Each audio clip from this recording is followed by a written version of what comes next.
മമ്മൂക്ക എന്ന് പറയുന്ന ആക്ടറിനെ നമ്മള് ഇപ്പൊ പല ആളുകളും മമ്മൂക്കയുടെ ചില അച്ചാരി കഥാപാത്രങ്ങൾ ഇപ്പൊ ബാക്കിയുള്ളവരെന്നെ അങ്ങനത്തെ ക്യാരക്ടേഴ്സ് എടുത്ത് ചെയ്യുമ്പോൾ മമ്മൂക്കയുടെ അങ്ങനത്തെ ക്യാരക്ടേഴ്സിനെ പോയിട്ട് പഠിക്കുകയും അതിനൊരു മീറ്ററാക്കി വെക്കുകയും ചെയ്യുന്ന അതാണ് ക്യാരക്ടേഴ്സിനുള്ള ഒരു ഐക്കോണിക് സ്റ്റേച്ചർ മലയാളത്തിൽ. ഇപ്പൊ കോട്ടയം എന്ന് പറയുന്ന പോലത്തെ ഒരു ക്യാരക്ടറിനെ നമ്മൾ അങ്ങനെ പിന്നെ ആരും സൃഷ്ടിച്ചു കണ്ടിട്ടില്ല. സോ മമ്മൂക്കയുടെ കൂടെ ഓപ്പോസിറ്റ് അത് പെർഫോം ചെയ്ത് കാണിക്കുക.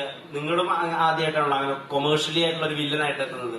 മമ്മൂക്കയെ നമ്മൾ കുറച്ചു കാലത്തിന് ശേഷമാണ് ഇത്രയും കൊമേഴ്ഷ്യൽ ആയിട്ടുള്ള ഒരു പ്രൊട്ടഗോണിസ്റ്റ് ആയിട്ട് കാണുന്നത്.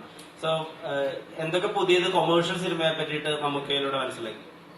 Everything I learn here is new.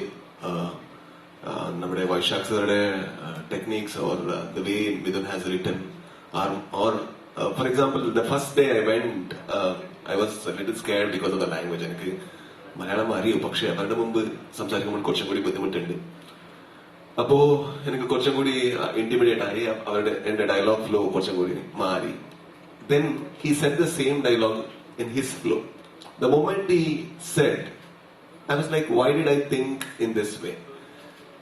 Then, I was so comfortable because I knew that he is not judging me, and and the unfortunate thing was he didn't have dialogue. He had to look at me. That was much more scary. He's just looking at me. I need to tell it. I'm like, okay.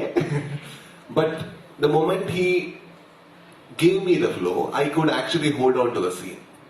So then I knew that there is a lot to learn in the commercial space that bridge cinema makers or indie filmmakers need to learn. The way they write, the way they approach Vishnu Sharma's camera angle, the way they perform, or Vaishak, how he ideated the scene and everything. That I think I really say it's a film school to me. But they paid me the fees, that's all. നമുക്കിപ്പോ Hitler എന്നുള്ള സിനിമയിലെ action സീനുകളിൽ Mammukka എല്ലാ action സീനുകളും ഇടത് കൈ കൊണ്ടാണ് initiate ചെയ്തിട്ടുള്ളത്. ആ cinema കണ്ടാൽ അറിയാം. നമുക്ക് അത് എഫേർട്ട് എടുത്തിട്ട് എല്ലാം ആക്ഷൻ തുടങ്ങുന്നത് ഇടത് കൈ കൊണ്ടാണ്. അപ്പൊ അങ്ങനെ ഒരു കൊമേഴ്ഷ്യലായ സിനിമയിൽ അങ്ങനെ ഒരു ചെറിയ എഫേർട്ട് അല്ലെങ്കിൽ അങ്ങനെ ഒരു എഫേർട്ട് എടുക്കേണ്ട കാര്യമില്ല ആക്ച്വലി. പക്ഷെ ആ ഒരു വ്യത്യസ്തത നമുക്ക് കാണാം. അപ്പോ വൈശാഖ് ചേട്ടനോടും മമ്മൂക്കയോടാണ്. ടേബോയിൽ ഇപ്പോ 104 ദിവസത്തിലെ 70% സമയവും ആക്ഷനും സ്റ്റണ്ടിന് വേണ്ടിയിട്ടാണോ മാറ്റി വെച്ചിട്ടുള്ളത്? അങ്ങനെ മമ്മൂക്കയുടെ ഭാഗത്ത് കണ്ട ഇനിഷ്യേറ്റീവ്സ് ഒക്കെ ഒന്ന് പറഞ്ഞു.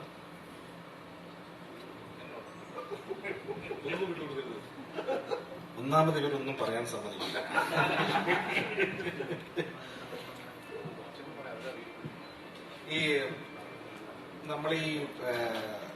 നിങ്ങളെ ഫോട്ടോ ശ്രദ്ധിച്ചിട്ടുണ്ടാവുന്നറിയില്ല. ടർബോയുടെ നമ്മുടെ ഫസ്റ്റ് സ്ക്രീൻ വന്നത് അത് തന്നെ നമ്മൾ ലെഫ്റ്റ് ഹാൻഡാണ് ഉപയോഗിച്ചത്.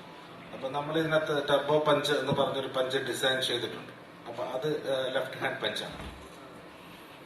പഞ്ചിന്റെ സ്ട്രെങ്ത് കൂടുതലായിരിക്കും. നമുക്ക് എന്നോട് പറഞ്ഞിരുന്നു അടിയോടടി സിനിമ തരാമെന്ന്.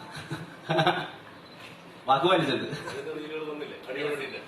ഈ ഇപ്പം ഭീഷ്മത്തിൽ നമ്മൾ നോക്കാൻ നേരത്ത് അതിന്റെ ഫൈറ്റ് സീക്വൻസിലൊക്കെ ബോൾട്ട് പോലത്തെ ഉള്ള ന്യൂ ടെക്നോളജീസുമായിട്ട് നമുക്ക് മല്ലിടുന്നതാണ്, ഇല്ലേ അതിനെ തോൽപ്പിക്കുന്നതാണ്.